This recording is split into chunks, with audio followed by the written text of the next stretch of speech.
program makan bergizi gratis dari beban APBD Provinsi Banten dan sudah kita sepakati bersama.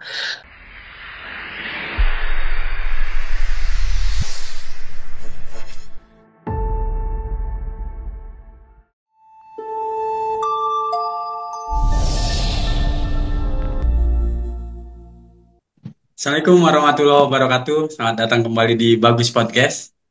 Hari ini kita sudah di awal Desember, tapi hegemoni perpolitikan tanah air termasuk di Banten masih sangat dinamis, masih menghangat. Tapi kita nggak bahas soal pilkada, kita bahas soal asta citanya Presiden yang baru, Pak Prabowo Subianto.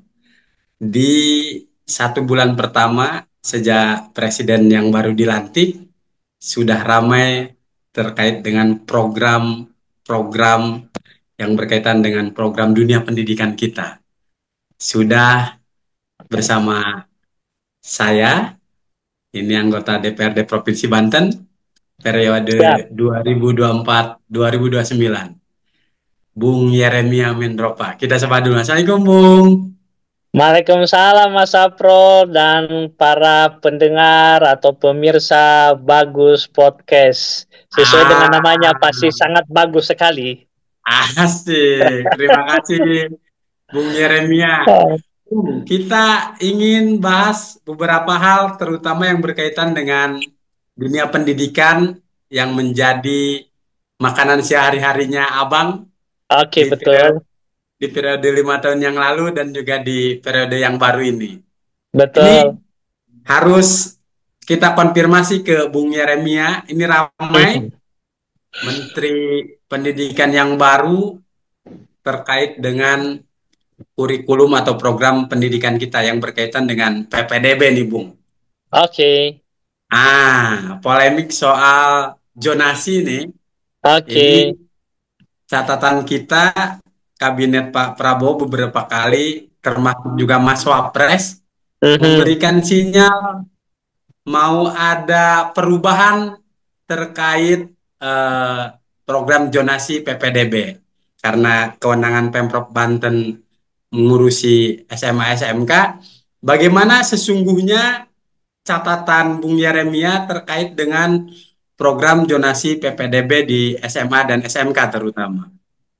Baik, khususnya berkaitan dengan PPDB, jadi yang menjadi permasalahan itu adalah pemerataan unit sekolah.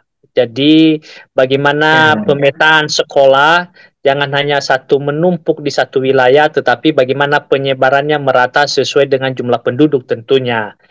Kemudian Oke. jumlah unit sekolah kita juga tidak sebanding dengan apa yang dibutuhkan oleh para pelajar lulusan dari SMP. Setiap tahunnya itu lulusan SMP sekarang ini kurang lebih 240 ribuan pelajar yang lulus dari SMP. Sedangkan yang daya tampung sekolah negeri SMA, SMK itu kurang lebih SMA, SMK negeri itu kurang lebih 75.000. Artinya daya tampungnya kurang lebih sekitar 35 atau 40%. Apapun sistemnya tentu dengan daya tampung dengan demikian ya pasti selalu menimbulkan dinamika setiap PPDB. Oleh karena itu selain daripada perbaikan lah, tentu perlu ada perbaikan sistem PPDB itu sendiri. Kemudian yang terus yang diperhatikan adalah bagaimana daya tampung tadi, kemudian juga bagaimana pemberdayaan sekolah swasta. Kemudian ya bagaimana pemanfaatan teknologi tentunya. Itu yang menjadi tentu perhatian pemerintah dalam rangka tadi memperbaiki atau meningkatkan pelayanan dalam proses PPDB untuk penerimaan sekolah di negeri ya. Itu Mas Sapro.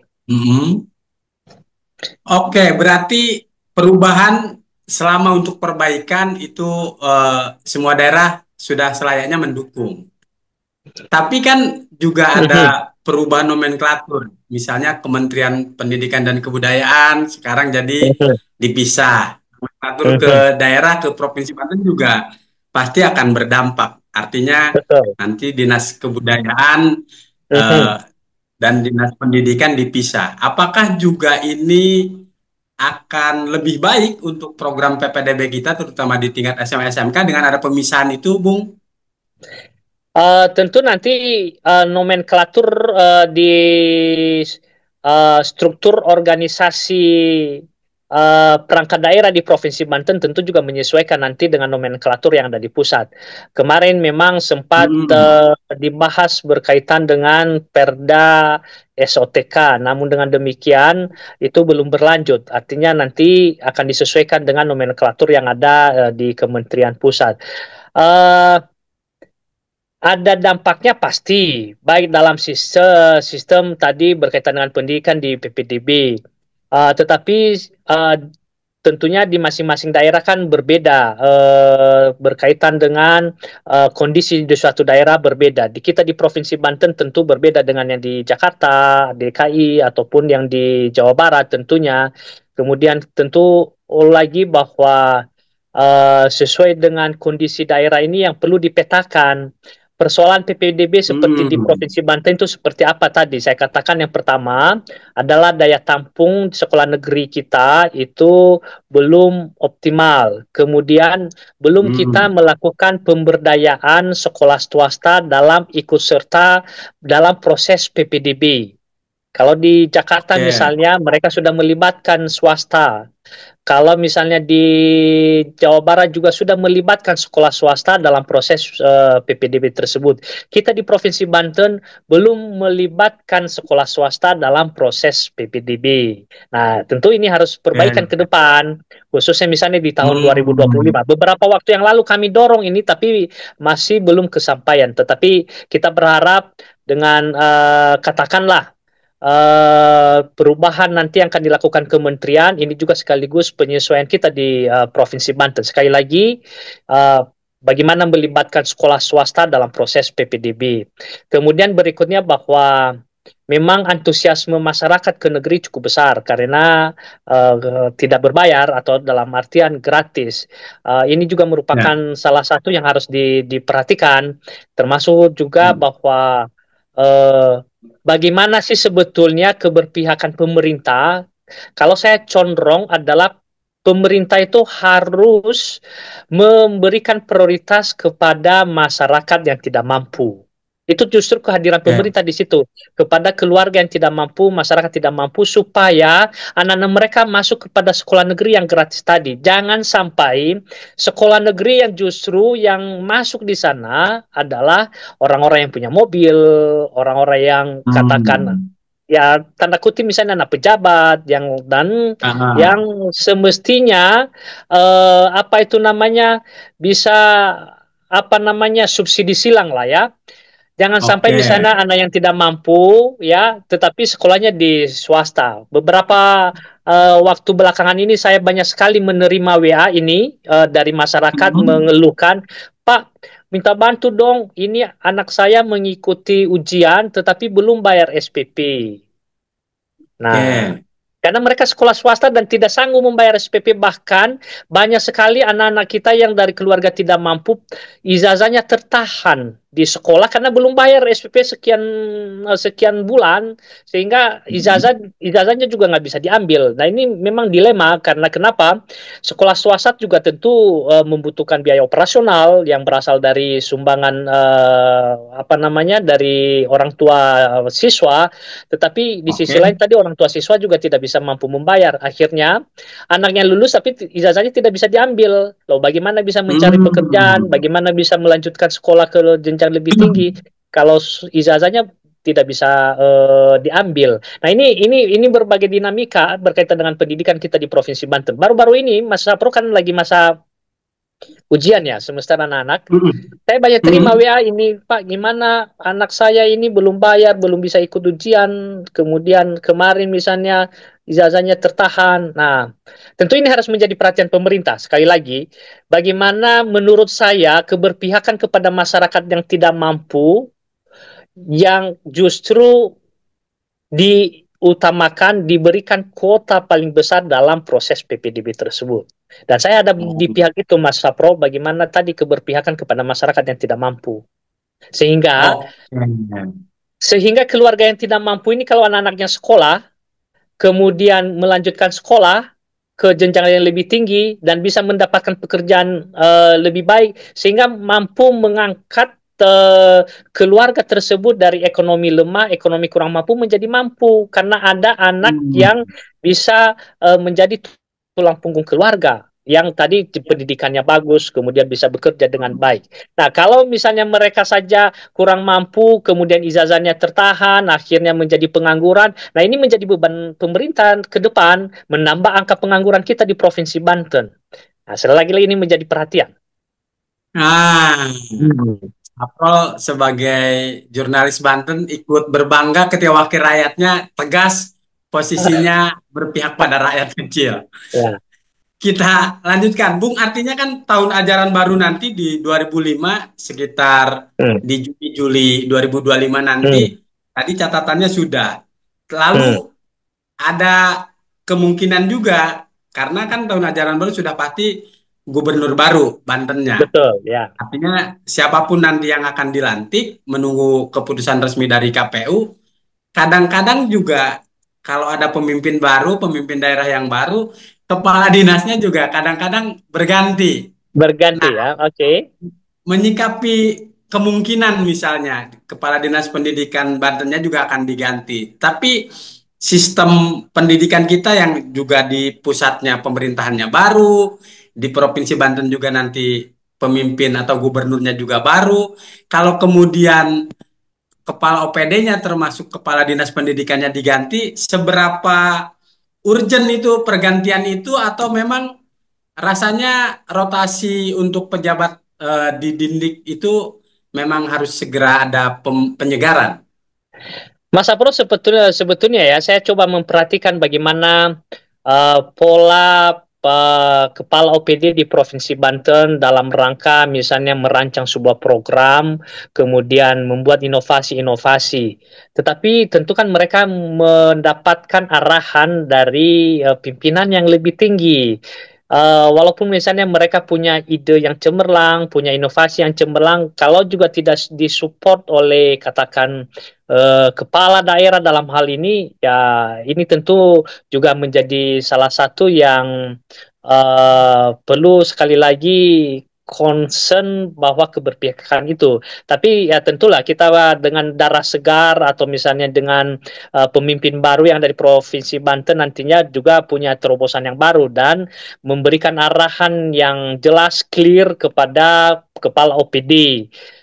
Sekali lagi bahwa tentunya kita berharap bahwa akselerasi pembangunan di Provinsi Banten ini akan semakin cepat.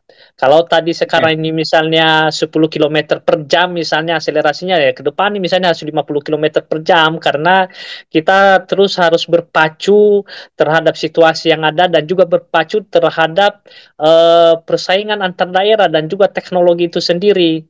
Nah, kalau kita berjalan lambat, ya seperti sekarang ini masih berjalan apa namanya dengan berbagai macam tantangan yang ada dan gerakannya belum terakselerasi dengan baik, ya itu menimbulkan dinamika-dinamika yang ada di lapangan tentunya, Mas Aprol.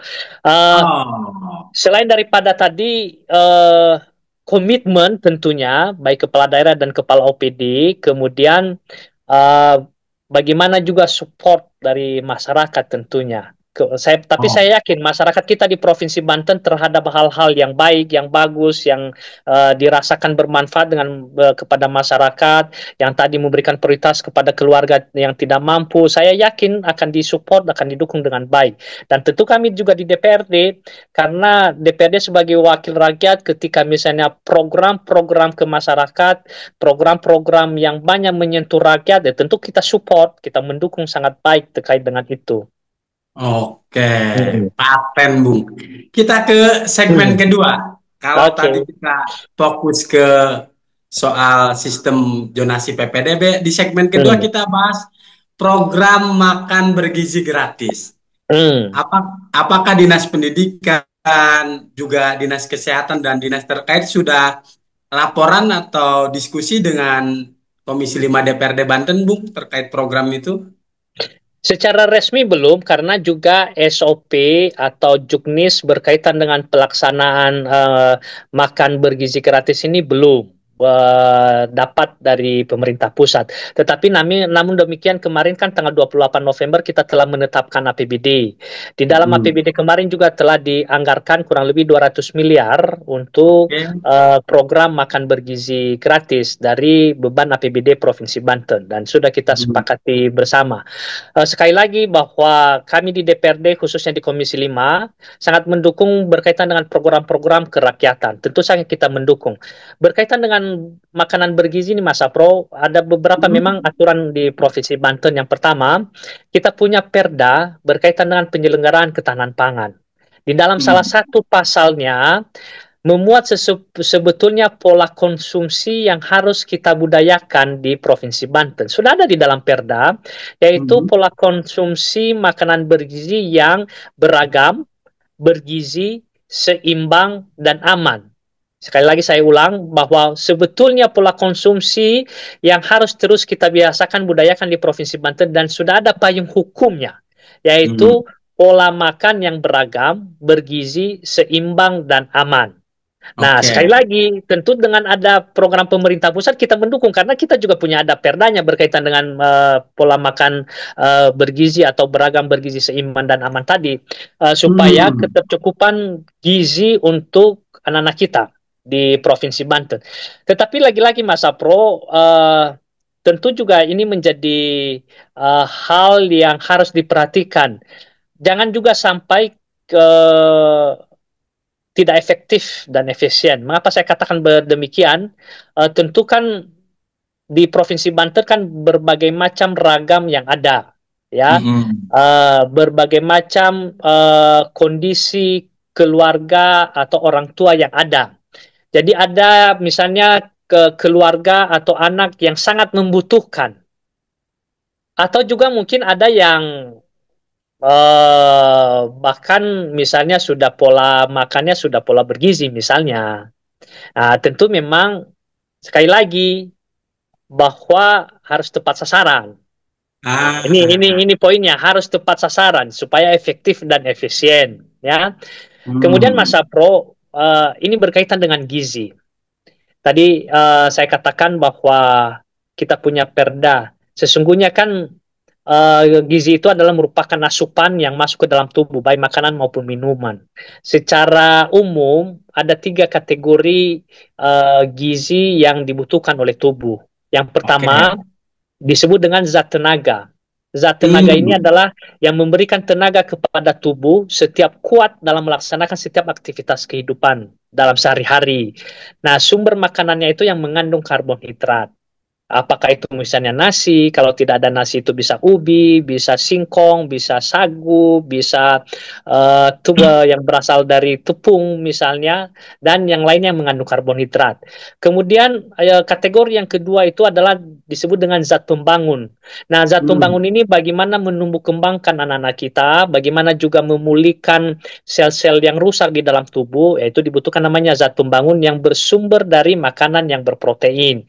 Contohnya Oke. misalnya ada telur, ada ikan, ada daging, kemudian ada misalnya protein nabati, misalnya tahu dan tempe. Kemudian Hmm. kategori atau kelompok yang ketiga disebut dengan zat pengatur, yang mengatur metabolisme dalam tubuh kita. Karena tubuh kita ini ada metabolisme sistem di dalamnya. Nah, supaya metabolisme ini lancar, maka butuh namanya zat pengatur yang bersumber dari buah-buahan dan sayuran. Selain Oke. daripada vitamin dan mineral tentunya. Nah, itu yang dibutuhkan oleh tubuh. Nah, berapa misalnya porsinya? Nah, ini Hmm. kan ada kebutuhan kebutuhan kalori untuk tenaga tadi, kebutuhan protein untuk tubuh ada ke Hmm. takarannya. Makanya tadi beragam, bergizi, seimbang. Seimbang ini sesuai dengan porsi, sesuai dengan takarannya. Kemudian tentu bagaimana juga aman, bahan makanan itu aman dari sisi misalnya tidak mengandung pengawet, tidak mengandung apa namanya pewarna, tidak yang kadaluarsa. Kemudian aman dari sisi misalnya dari sisi sudut agama misalnya, ya, kemudian misalnya dari sisi membungkusnya, dari bahan-bahan pembungkusnya. Kemudian yang kita dorong berkaitan dengan program makan bergizi ini, selain daripada yang saya katakan tadi beragam, bergizi, seimbang, dan aman itu, kemudian bagaimana pemanfaatan pangan lokal kita di Oke. Provinsi Banten. Di wilayah selatan kita banyak hasil-hasil pertanian, banyak kemudian garis pantai kita dari utara ke barat selatan itu garis pantainya luas sekali dan panjang sekali yang tentu sumber berkaitan dengan ikan itu cukup Mhm. banyak. Oke. Nah, ini poinnya. Bagaimana makanan lokal yang bersumber dari Provinsi Banten itu bisa diberdayakan dengan baik. Kemudian berkaitan dengan itu juga, jangan sampai kantin-kantin di sekolah menjadi kosong. Nah, ini yang perlu diperhatikan. Jadi ada pemberdayaan pemberdayaan UMKM, ada pemberdayaan Ah. kantin. Jangan sampai kantin kita Hmm. yang tadi kemarin misalnya sumber kehidupan keluarga dari yang mengelola kantin gitu ya. Jadi Mhm. itu malah hilang sumber pendapatannya karena kantinnya kosong dengan ada tadi pola makanan yang bergizi gratis tadi. Nah, poin saya di situ adalah bagaimana pemberdayaan mereka, termasuk Oke. pemberdayaan UMKM tadi, termasuk tadi Hmm. bagaimana pemanfaatan pangan lokal kita di Provinsi Banten, sehingga Ah. menggairahkan penduduk kita di Provinsi Banten untuk rajin menanam. Ah. Nah, Setuju, setuju. loh, kita di Provinsi Banten, Mas Apro, banyak sekali pangan lokal yang spesifik ada di Banten. Contohnya misalnya, apa itu namanya? Ubi ungu. Ah. Kemudian talas beneng. Itu Ya. makanan lokal khas Provinsi Banten. Dan ada banyak sekali makanan-makanan yang organik. Nah, poin saya, dengan program ini, tentu kita mendorong supaya pemanfaatan pangan lokal sehingga ekonomi para petani kita bahkan kita mendorong misalnya ada melahirkan dengan petani-petani milenial baru dengan program ini dengan ada pemberdayaan. Jangan Ah. sampai bahan-bahan yang impor yang justru digunakan untuk itu. Tapi saya yakin pemerintah Ah. punya komitmen untuk itu ya terkait dengan program Ah. program ini. Tadi Sapro setuju tuh. Banyak garis bawah penekanan dari Bung Yeremia bahwa UMKM harus digerakkan, Betul. makanan lokal juga tetap harus dihidupkan. Apapun namanya, program makan bergizi gratis sesungguhnya untuk membantu perekonomian di daerah juga. Tapi saya ingin konfirmasi, anggaran 200 miliar yang sudah masuk APBD tahun 2025 itu semuanya untuk program makan bergizi gratis di SMA SMK. Tidak SMA, ada. SMK, ya, untuk khusus yang menjadi kewenangan Provinsi Banten. Ah, Sapro kemarin diskusi dengan beberapa Hmm. pengamat yang ada di Banten, ternyata kabupaten kota juga selain nunggu juknis, mereka juga masih kebingungan apakah dibantu anggarannya oleh pusat atau dibantu oleh provinsi. Artinya untuk yang provinsi baru menganggarkan untuk SMA SMK atau kewenangan provinsi saja ya.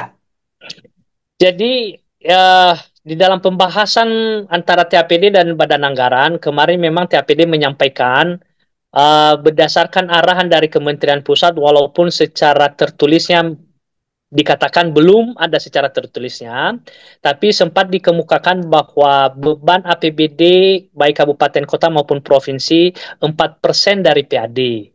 Oh, Nah, kalau misalnya kemarin dihitung PAD kita, maka beban APBD provinsi itu adalah kurang lebih di angka 315 miliar sekian. Nah, mm-mm. namun dengan demikian dengan fiskal kita di tahun 2025, akhirnya sementara disepakati di angka 200 miliar. Oke. Tapi betul, juknisnya belum turun. Nah, kemudian berikutnya juga dari apa yang disampaikan tadi, tentu juga APBD kabupaten kota harus juga mengalokasikan tadi 4% dari PAD-nya sesuai dengan Hmm. kewenangan. Ya, kita berharap juga nanti ya tentu sharing beban lah ini namanya ya. Tentu juga Oke. mungkin ada bantuan dari APBN tentunya. Uh, Hmm. tapi sekali lagi bahwa poin yang mau saya katakan di sini adalah bagaimana program ini tepat sasaran.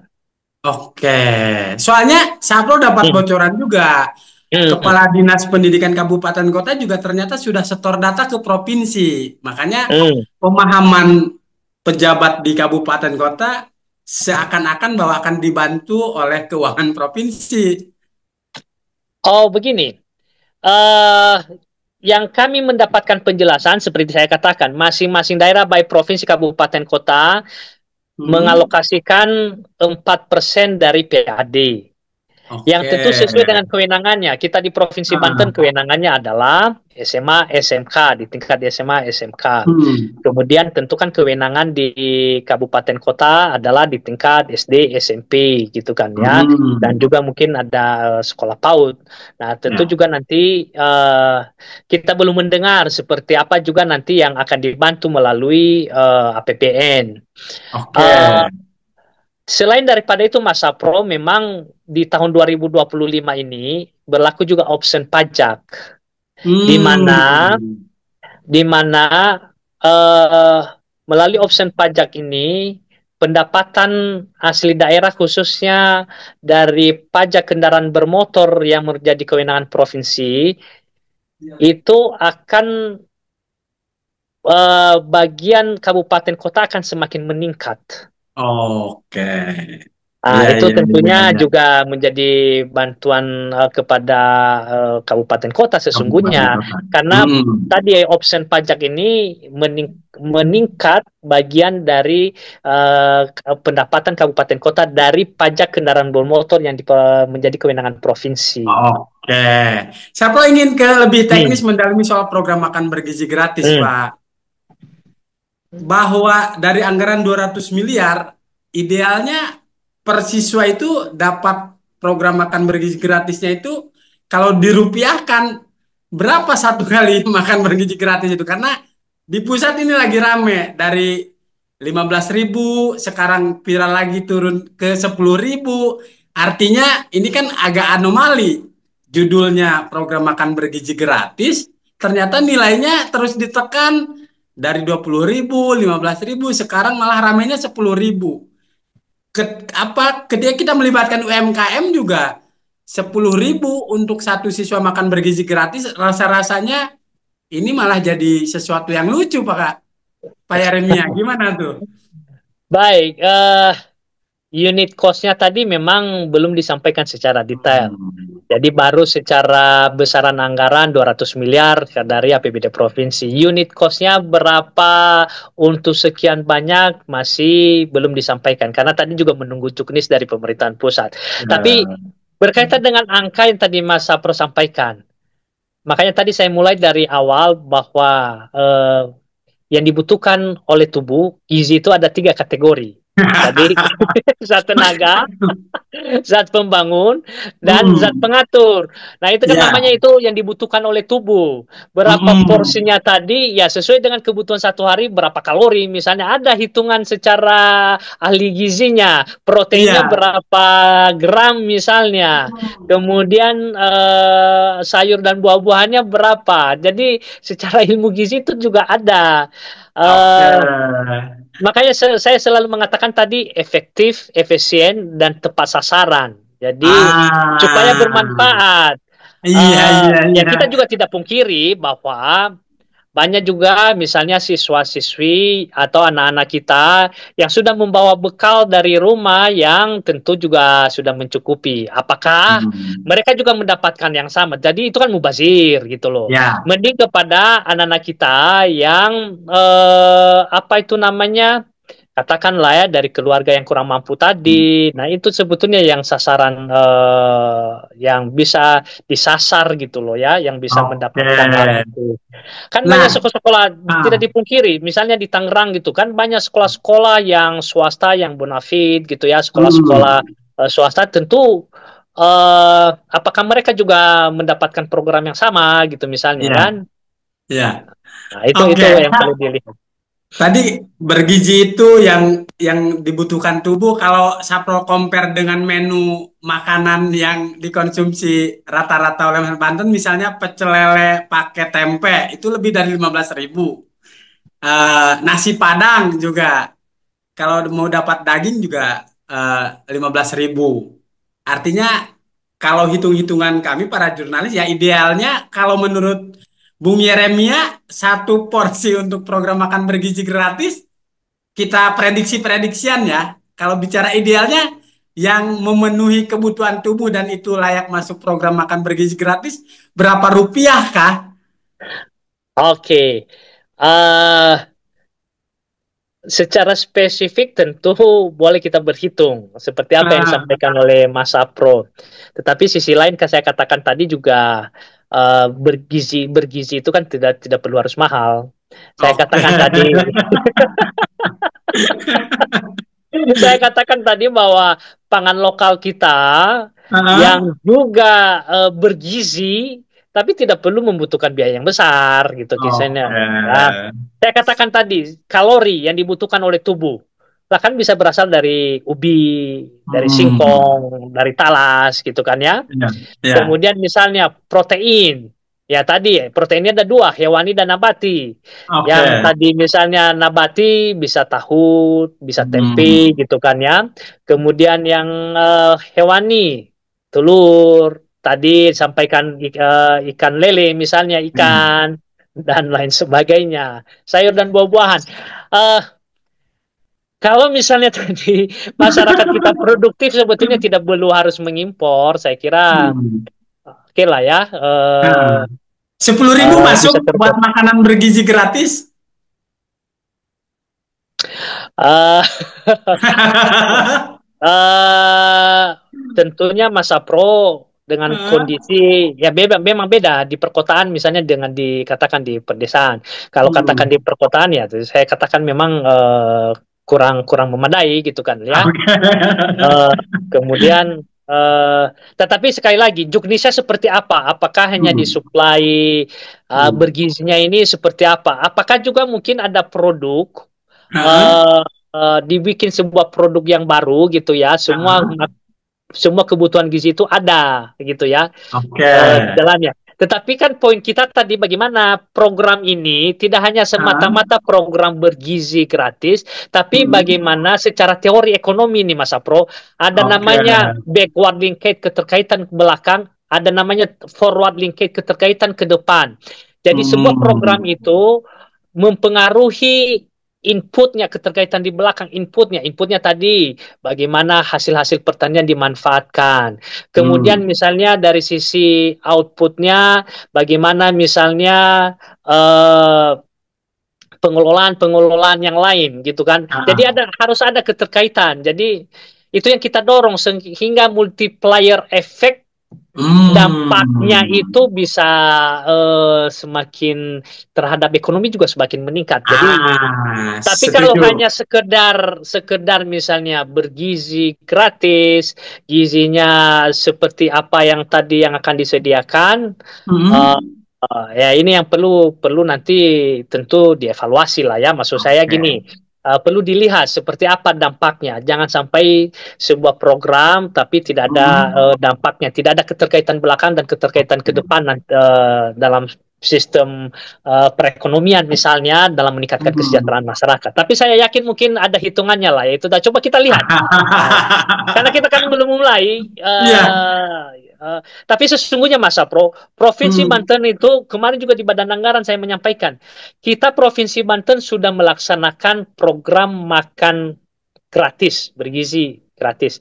Kita punya CMBBS. Ah, ah. Loh, Iya, iya, fully iya. has dari 3 kali makan itu satu hari. Hmm. Anak-anak kita di CMBBS, Iya. SMA CMBBS. Meskipun nggak semua putra-putri di Banten bisa masuk CMBBS karena kuotanya juga terbatas ya. Nah, kuotanya terbatas. Kita berharap, saya kemarin juga mendorong supaya CMBBS Ah. ini dikembalikan kepada hitohnya atau semangat awal mendirikan CMBBS supaya CMBS itu betul-betul menjadi sekolah unggulan di Provinsi Banten. Ah. Nah, Nah, Pak Yaremnya, justru kami curiga ini juknisnya belum keluar-keluar nih program makan bergizi gratis karena masih mendesain berapa satu porsinya itu jatuhnya kalau dirupiahkan kena berapa. Meskipun kan pemerintah pusat war-warnya program makan bergizi gratis harusnya sudah dimulai di semua daerah awal Januari 2025. Artinya tinggal menghitung hari kan. oke. Tapi oke lah, karena kita sama-sama nunggu juknisnya.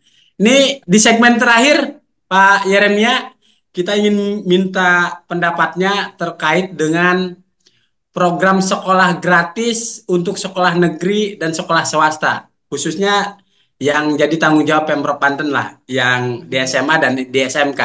Kalau melihat postur APBD Banten, memungkinkan nggak kita mengcover untuk menggratiskan juga sampai sekolah-sekolah swasta?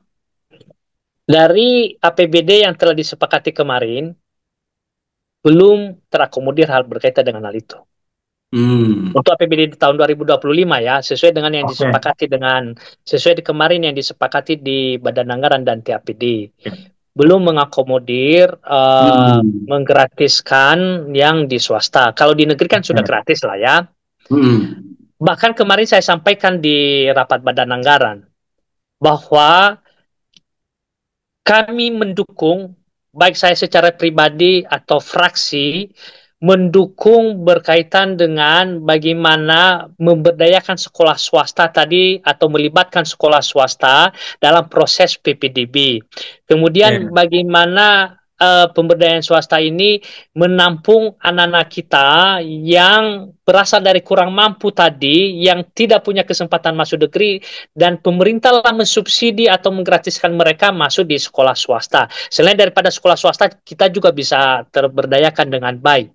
Bahkan saya Hmm, mengatakan begini, toh kan selama ini kita memberikan bantuan operasional sekolah kepada sekolah swasta. hmm, Ada bantuan honor apa namanya honor kepada guru yang di swasta. Kalau nggak salah itu 500.000. hmm. Kemudian ada bantuan operasional sekolah swasta yang angkanya kalau nggak salah 250.000 per siswa. Bosda. Ada BOSDA untuk swasta, tetapi ini belum atau mereka belum berpartisipasi dalam proses PPDB. Oke. Jadi tetap aja walaupun kita bantu, Hmm. anak-anak kita yang dari keluarga tidak mampu di sana tetap aja bayar SPP gitu kan ya. Iya, iya, Nah, iya, kemarin saya benar-benar. mengatakan begini, mengapa coba dibuat rancangan skema baru dengan Hmm. menghitung. Jadi, kan bisa melihat sebetulnya Masa Pro. Oke. Kan ada basis data P3KE, kemiskinan ekstrim dari Kementerian Kemenko PMK kalau nggak salah. Kan ada Heeh. kelompok masyarakat yang desil 1, desil 2, dan desil 3. Kan di situ ada kelompok desil 1, 2, dan 3, dan ada umur anak itu kan ada. Bisa kan dihitung. Seberapa banyak sih yang ada di Provinsi Banten yang usia SMP ke SMA yang harus disubsidi atau yang harus diberikan prioritas apakah ke negeri maupun ke swasta, dan itu yang semestinya Oke. yang disubsidi supaya tepat sasaran bisa berhitung sebenarnya, tetapi lagi-lagi Ah. memang belum dilakukan skema ini. Nah, jadi bagi saya Mas Apro, saya mendukung gratis untuk swasta kalau memang fiskal terbatas, tapi berikan prioritas utama kepada masyarakat yang tidak mampu dulu untuk bisa sekolah di Ah, sana. cakep. Paten, Pak Yeremia. Betul. Sebenarnya masih banyak yang ingin saya perlu konfirmasi, tapi sengaja kita sisakan buat ngundang. Baik, di lain eh, kesempatan kalau begitu. iya, kalau Juknis program makan bergizi gratis sudah turun, bagus Baru kita podcast harus ngundang abang berdiskusi lagi lebih ya. jauh. Oke, Iya. siap. Halo Nun, Bung Yeremia. Baik, terima kasih. Mudah-mudahan bermanfaat Alhamdulillah kita dapat diskusi kita. pencerahan. Baik, Hatur nuhun, jaga siap, siap. kesehatan. Baik, siap. Assalamualaikum Sama-sama. warahmatullahi Waalaikumsalam wabarakatuh. warahmatullahi wabarakatuh.